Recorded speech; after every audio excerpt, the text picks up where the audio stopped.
लोभी व्यक्ति दौलत कहां गाड़ता है, कहां से बांधा है? नीचे सटकाएगा, अंदर की तरफ लेके जाएगा। पुराने दादा लोगों को पता है, नोट धरती खोद करके गाड़ दिया कर देते, भले ही वो सड़ जाए गल जाए, उससे मतलब नहीं है नीचे। अब तो लॉकरों की व्यवस्था है, पहले सोना भी जमीन में अंदर गाड़ दिया जाता है और फिर मिला के नहीं मिला। अब तो इतने बड़े जमीन में नहीं मिलते और पहले बहुत मिला करते थे, क्यों? पहले के लोग नीचे गाड़ते थे दादा। जिनकी संपत्ति सदैव नीचे गड़ी रही, समाज और राष्ट्र के काम में, परमार्थ के काम में नहीं आई है, ऐसे लोगों को बार बार मरना पड़ता है, ऐसे लोगों को बार बार जिंदा होना पड़ता है। नहीं आ रही होगी बात समझ में? इसको इस तरीके से समझने की कोशिश करें, जैसे आलू का पेड़, कहीं किसी कथा में मैं बता रहा था, आलू का पेड़ अपना फल जमीन में नीचे गाड़ता है, गाजर का पेड़ भी अपना फल जमीन में, मूली,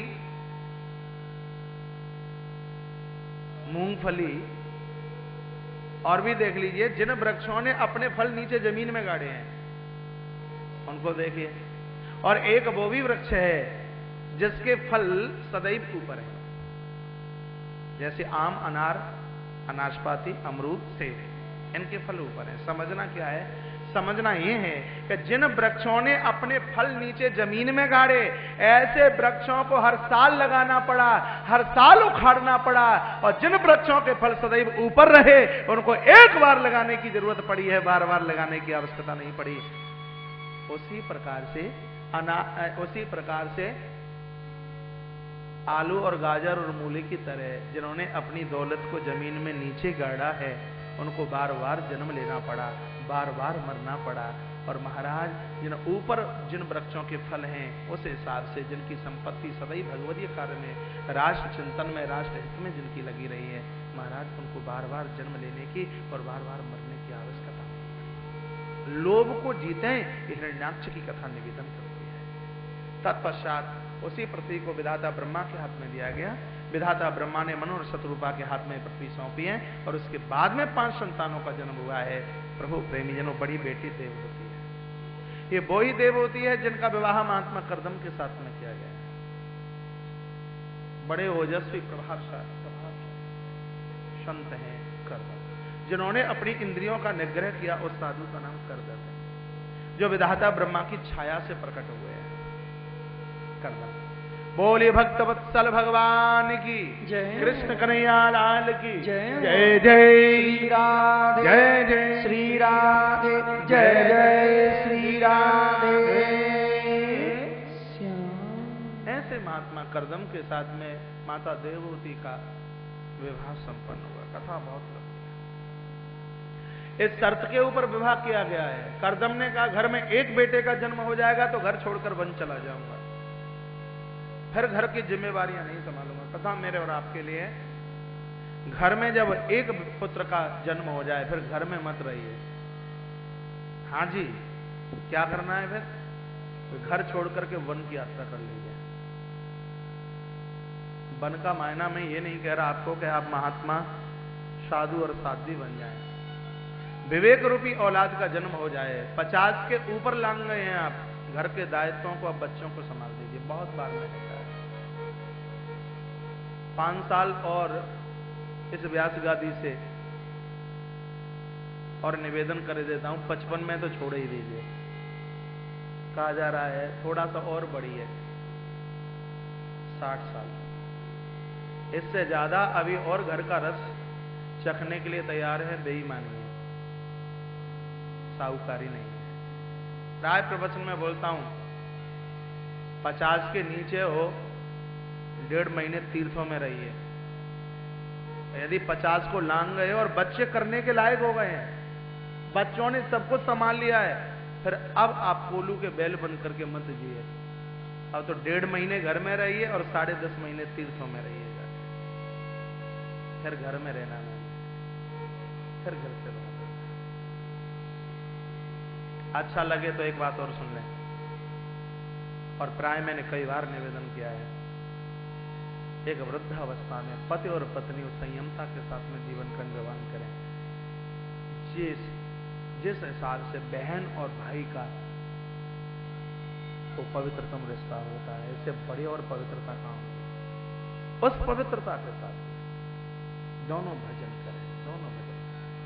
महारानी मनो और शत्रुपा आनंद आ जाए। कथा की असलियत तो यही है, चाहे इसको मैं कितना भी घटाऊं बढ़ाऊं, उसकी असलियत है।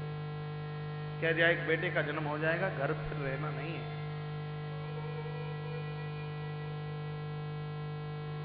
कभी मैंने एक बात कही है कि आपके बीच में बुढ़ापे में, वृद्धा अवस्था में पति और पत्नी दोनों मिलकर कोई बढ़िया स्टूडियो में फोटो खिंचाएं,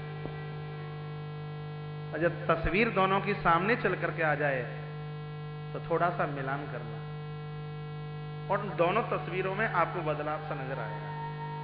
आपकी भांवर पड़ी थी, आप दुल्हा बन के ससुराल गए थे या दुल्हन बनकर के ससुराल पहुंचना हुआ, वो फोटो वैसी नहीं है, बहुत बड़ा बदलाव है। कभी मिलाकर के देख लेना। वृद्धावस्था में खींची गई फोटो पति और पत्नी की फोटो नजर नहीं आती, वृद्धावस्था में खींची गई फोटो प्रभु प्रेमी जनों एक बहन और भाई जैसी नजर आती है। वृद्धावस्था की खींची गई फोटो ये संकेत करती है अब तो उस पवित्रता के साथ में भगवान का भजन कीजिए। आनंद इसी में ही है। अब बेटों के यहां भी बेटे हो गए हैं तो थोड़ा अब घर से चारपाई बाहर ले आइए, अंदर से थोड़ा बाहर आ जाइए। अब कुछ कीजिए, संसार के लिए बहुत कुछ किया है, सजगता आ गई है, अब कुछ और कर लीजिए जिसकी जरूरत है। पहले करके आए हो, वृंदावन की माटी में विशाल पंडाल में बैठे हो, कुंभ महापर्व के महान उत्सव में, अब भी और ऐसा कुछ करते जाएं, अग्रसर जन्म और इससे भी ज्यादा बढ़िया हमें मिले, और बढ़िया से बढ़िया और उससे भी बढ़िया और उससे भी बढ़िया मिले, ऐसा कुछ करके जाए। ये सूत्र महात्मा करदम का है। करदम जी ने कह दिया एक बेटा होगा, घर रहूंगा। देवहूति को लेकर के महाराज और महारानी आए हैं, देवहूति ने स्वीकार किया है, विवाह हो गया। मनु महाराज और महारानी शत्रुपा ने प्रस्थान किया। हजारों हजारों साल व्यतीत हो गई, एक साधु को यह नहीं पता कि हमारा विवाह हो चुका है, पता ही नहीं। एक दिन पूछा देवी कौन हो? कौन होगा? 9000 साल पहले भामर आपके साथ पड़ी थी, आज 24 घंटे के बाद में पूछ करके बता देना कि कौन हो। तो 9000 साल एक साधु को ये नहीं पता कि मेरा विवाह हो गया, आपके साथ भामर पड़ी थी, आंखें भर आई देवहूति की। करदम ऋषि ने कहा देवी वरदान मांगिए। माता देवहूति कहती है एक नारी का सौंदर्य उससे है, उसकी कोख हरी भरी हो, कृपा कर दीजिए पुत्र का जन्म होगा। पुराणाकार वर्णन करना चाहते हैं, एक नवरूप धारण किया, एक बिंदुसर नाम के कुंड में डुबकी लगाई है और इस घर में 9 बेटियों का जन्म हुआ। बोलिए भक्तवत्सल भगवान की जय। 9 बेटी। पुराणाकार तो कहते हैं जिनको भगवान चाहिए वो पहले घर में 9 बेटियों को जन्म दे दें, ईश्वर आ जाएगा। ये मत कहना 2 आ जाएं तो ब्लड प्रेशर ऊपर नीचे होता है और आप 9 की बात करते हो। 9 बेटी कोई साधारण नहीं है, नवदा भक्ति ही 9 बेटी है, जिसके जीवन में 9 प्रकार की भक्ति आई है और उसकी जिंदगी में परमात्मा ना आए ऐसा हो ही नहीं सकता। 9 प्रकार की भक्ति का वर्णन पुराण में। श्रवणम कीर्तनम विष्णु स्मरणम पाद सेवनम अर्चनम वंदनम दास्या सख्य आत्मनिवेदनम। पहली भक्ति यही है जिस पोजीशन में आप बैठे हैं, श्रवण। सुनिए, ज्यादा से ज्यादा सुनिए। कहां सुनिए? महापुरुषों के महात्माओं के चरणों में बैठ करके सुनिए। पहली भक्ति है श्रोता हनुमान जी की तरह है। कितनी बड़ी विशेषता है हनुमंतलाल जी की।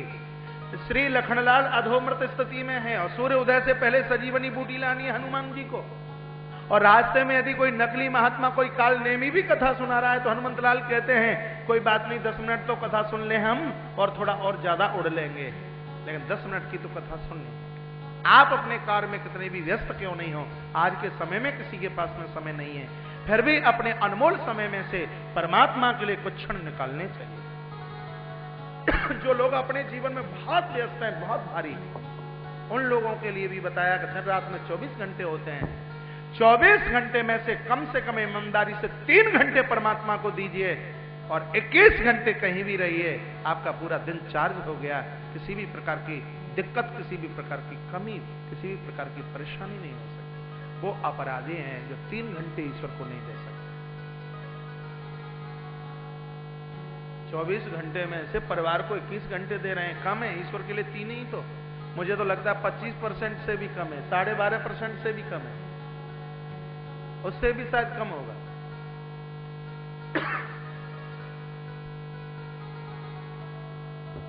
बोलिए भक्तवत्सल भगवान की जय।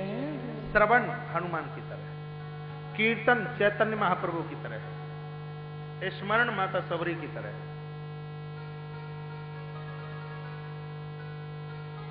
प्रभु प्रेमी जनों बंदन अर्जुन की तरह है। प्रणाम कीजिए। श्री डोंगरे जी महाराज अपने प्रवचन में कहा करते थे, हमसे पहले यदि किसी ने प्रणाम कर लिया तो हम उसके कर्जदार हैं।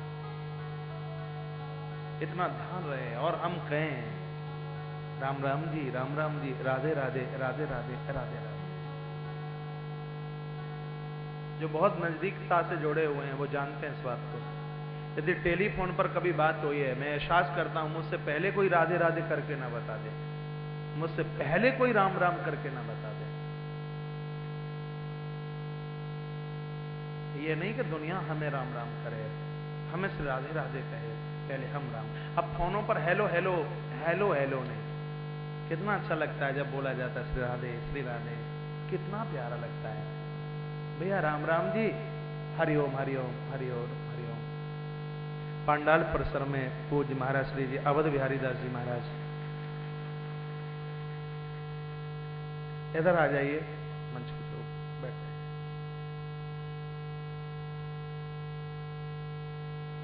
जय जय श्री राधे, जय जय श्री राधे, जय जय श्री राधे।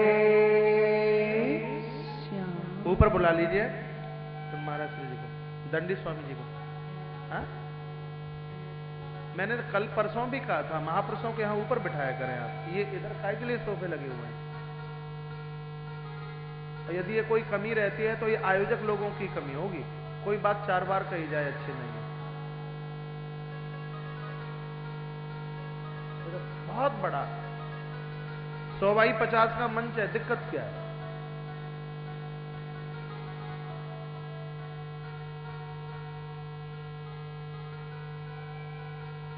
कितने का? हाँ 95x45 का, ध्यान नहीं। जय जय श्री राधे, जय जय श्री राधे, जय जय श्री राधे। वहीं आ जाइए लौट करके प्रसंग में। अर्चनम बंदनम दास्यम, मालिक बन करके ना जिए, ईश्वर के दास बन करके जिए। सख्या आत्मा निवेदनम, भगवान के कुछ बन करके जिए। प्रभु के बेटे बन जाइए, प्रभु के शिष्य बन जाइए, और आपको जो रिश्ता बढ़िया लगे सो परमात्मा के बन जाइए, लेकिन प्रभु के बन करके रहिए। टांगे लंबी करके नहीं, आसन लगा के, प्रभु के बन। आलती मालती पालती मार के बैठिए, प्रभु के बन करके। आत्म निवेदनम, अपने आप को प्रभु का समर्पित बन करके दिए। 9 में से यदि एक भी चल करके आगे, 9 में जिनके एकौ होई, चाहे हो स्त्री और चाहे हो पुरुष, जगत में उसका कल्याण। महापुरुषों के चरणों में बैठकर नवदा भक्ति के पाठ को हृदय में उतार लिया जाए तो बाद में साक्षात भगवान कपिल ही चल करके आएंगे, भगवान कपिल। और ऐसा ही हुआ। कार्तिक की पंचमी बुधवार दोपहर 11:48 पर ऋषि कुटिया में साक्षात परमात्मा आके प्रकट हो गए। जिनका नाम है बोलिए कपिल देव भगवान की जय। भगवान कपिल देव प्रकट हुए हैं श्रीमद् भागवत में। ये 5वां अवतार है जहां अष्टांग सांख्य और भक्ति का जिन्होंने वर्णन किया। ऐसे भगवान प्रभु कपिल देव, पिताजी ने 3 परिक्रमा लगाई, वन के लिए प्रस्थान कर गए। माता देवहूति चरणों में आके बैठ गई है और हाथ जोड़ करके एक ही बात कही है कि तम त्वागताहं शरणं शरण्यं स्वभृत्य संसार तरो कुठारम। हे जगत को शरण देने वाले परमात्मा, मेरे कामनाओं के वृक्ष को काटने के लिए आपके चरण जो कोल्हाड़ी का काम कर रहे हैं, जिगास आया है, हम प्रकृति पुरुष, आप प्रकृति से परे हैं। नमामि सद धर्म विदाम वरिष्ठम, आप धर्म की स्थापना करने वाले हैं। आपके चरणों में मेरा आगमन हुआ है। आपकी जय हो, आपकी जय हो, आपकी जय हो। ये मां बन करके नहीं आई चरणों में, प्रभु के चरणों में एक जिज्ञासु, एक परिपक्व श्रोता बन करके प्रभु के चरणों में माता देवहूति का आगमन हुआ है। और माता देवहूति ने जो प्रश्न किए हैं, एकाध प्रश्न के समाधान को यदि जीवन में उतार लिया जाए, संसार के भव रसों में महाराज नीरसता नजर आए। इस चरित्र को उतार लिया जाए, इस बात का एहसास होगा कि हमने गलतियां बहुत करी, बहुत गलती करी। मारो पड़ी, कहा प्रभु कृपा कर दीजिए, जीव मात्र का उद्धार कैसे होगा। का ज्ञान वैराग्य युक्ति न भक्ति युक्ति न च आत्मा। ध्यान से सुनो, थोड़ा प्रश्न जटिल होगा, समझने की कोशिश करोगे तो समझ में आएगा। मैया ज्ञान वैराग्य और भक्ति के साथ में जीवन का निर्वहन करें, भगवत कृपा होगी। बहुत बार कहता हूं, भक्ति के बिना ज्ञान अपांग है और ज्ञान के बिना भक्ति अंधी है। दोनों एक दूसरे के पूरक। तो यहां परमात्मा से मिलने के लिए 2 मार्ग बताए, एक है ज्ञान मार्ग और एक है भक्ति मार्ग। भक्ति मार्ग में 4 सूत्रों का वर्णन किया है। गुरु का अंग, नाम का रंग, अच्छा संग और मिलने की उमंग। ज्ञान मार्ग के 8 अंग बताए, यम, नियम, आसन, प्राणायाम, प्रत्याहार, ध्यान, धारणा और शमन। यम 12 हैं, 11वें स्कंद में विस्तार से वर्णन है, 25 तारीख को सुनोगे। नियम भी 12 हैं। आसन 84 प्रकार के हैं, आज ही आपने सुना है। और मुझे एक बहुत बढ़िया आसन अच्छा लगता है, पूजा में आप बैठे हैं, दुनिया से किसी भी प्रकार की आस न होवे, ये भी जीवन का सर्वोच्च आसन है। आस, दुनिया से कोई आस नहीं। प्रत्याहार, निग्रह कीजिए अंतस्था। ध्यान, आंख बंद करके बस प्रभु का स्मरण कीजिए। कहिए वो भगवान पूतना आई है जहर देने के लिए और उसको भी बदले में मुक्ति दे रहे हैं। इसका अंतिम जो अंग है समाधि है। समाधि में तो तीनों चीजों की एकाकार वृत्ति हो जाती है, जैसे ध्यान धारणा, जैसे ध्याता ध्यान और ध्येय, मंत्र, भक्त और भगवंत। समाधि में प्रभु प्रेमीजनों स्थिति ऐसी होती है, ध्येय का भान नहीं होता। और जब ये ध्याता ध्यान और ध्येय, मंत्र, भक्त और भगवंत तीनों की एकाकार वृत्ति हो जाए तो फिर जीवात्मा परमात्मा के चरणों से अलग नहीं होता। बस इसी का नाम मोक्ष है। थोड़ा सा ध्यान दीजिए, बात समझ में आएगी। मोक्ष की परिभाषा क्या है? समाधिस्थ होते हुए जीवात्मा परमात्मा के चरणों में ऐसे मिल जाता है जैसे पानी पानी से मिलने पर अलग नहीं होता, उसी प्रकार से जीवात्मा परमात्मा के चरणों से अलग नहीं होता। उदाहरण के तौर पर मेरे और आपके बीच में एक बाल्टी पानी की भर दी जाए और मैं उसमें 1 लोटा पानी ऊपर से डाल दूं। 1 लोटा डाला हुआ पानी जब भरी बाल्टी में मिल गया आप में से कोई कहे कि महाराज आपने जो 1 लोटा पानी इस भरी बाल्टी में डाला है, उस 1 लोटे पानी को अलग करके बता दीजिए। मेरे अंदर ये ताकत नहीं है। यदि 1 लोटा पानी भरी बाल्टी में मिल गया है, मैं उस भरी बाल्टी से उसको अलग करके बता दूं। ध्यान दीजिए, समझने की कोशिश कीजिए। उसी प्रकार से जैसे 1 लोटा पानी भरी बाल्टी से अलग नहीं हो सकता, उसी प्रकार से समाधि के बाद में जीवात्मा इसी प्रकार से ईश्वर के चरणों से अलग कभी हो ही नहीं सकता। बस इसी का नाम मोक्ष है।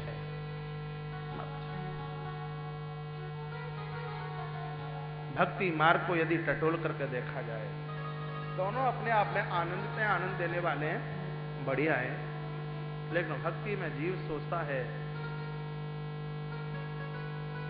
सर्वभावित भगवान का हूं। मेरे जीवन में जो कुछ हो रहा है प्रभु इच्छा से हो रहा है, भगवान की इच्छा से हो रहा है। और ये कथा सुनकर के सूत्र बना लीजिए। कई बार मैंने कई कथाओं में निवेदन किया, और वृंदावन के महापुरुषों की, संतों की कथाओं का तो न जाने मैंने कहां कहां तक गायन किया है। हर कार के ऊपर एक संपुट लगाइए, राम जी की इच्छा से, कृष्ण की इच्छा से, भगवान की इच्छा से। ये सब परमात्मा की इच्छा से हो रहा है। मेरी इच्छा से कुछ भी नहीं है, सब भगवान की इच्छा से। बड़ा सुकून है, बड़ा आनंद है, बड़ा बढ़िया लगता है, बहुत अच्छा लगता है। इसी श्री राम वृंदावन की गाथा है सुदामा कुटी की। सुदामा कुटी में एक बहुत बढ़िया संत रहते थे,